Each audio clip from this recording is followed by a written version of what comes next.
नमस्ते साथीहरु, आज चाहिँ बिहीबार म चाहिँ अघि बिहानै उठेँ, नुहाएँ, खाजा अनि चिया पिएर अहिले चाहिँ म लन्च पकाउँदै छु। आजको लन्चमा चाहिँ मैले राइस, चामल अनि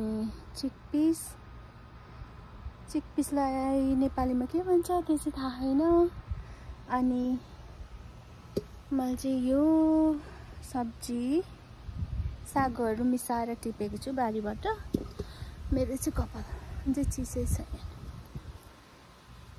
अनि त्यही पकाउने प्लान गरेको छु। अनि मैले अस्ति नै चाइनिज स्टोरबाट एक खालको त्यो बीज जस्तै बैगुन लिएर आएको छु, त्यो पनि यो सागमा मिसाइदिन्छु।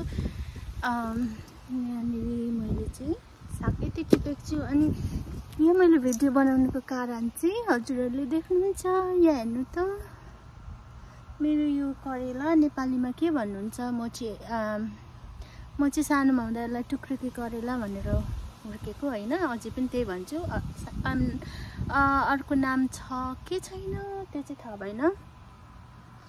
अनि यो सानो मेरो गार्डन, रेज गार्डनमा यहाँनिर काँक्रा पनि उम्रिँदैछ। यो चाहिँ नेपाली काँक्रा हो। अनि यहाँ अरू पनि उम्रिँदैछ करेलाको पछाडि। थाहा छैन यसले फल्छ कि फल्दैन, किनभने अब जुन एन्ड पनि हुन लाग्यो होइन। यहाँ चाहिँ गर्मी चाहिँ प्रायः सेप्टेम्बरको लास्टसम्म मात्रै हुन्छ। सो मेरो चाहिँ ब्याकयार्डमा अहिले चाहिँ प्रायः जस्तो सागहरू छ, बेसी चाहिँ साग, पालङ्गी। अनि आज चाहिँ धेरै गर्मी हुन्छ जस्तो छ, किनभने कति दिन घाम लागेको थिएन, आज चाहिँ मजाले घाम लागेको छ। अनि म हजुरहरूलाई यहाँ अर्को थोक पनि देखाउँछु। यहाँनिर चाहिँ मेरो बोडीहरू उम्रिँदैछ।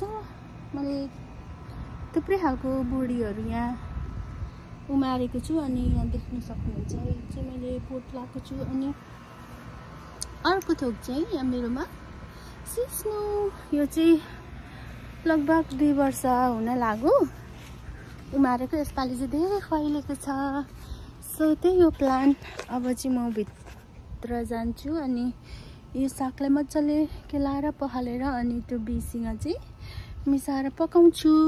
अनि हजुरहरूको दिन कस्तो हुँदैछ?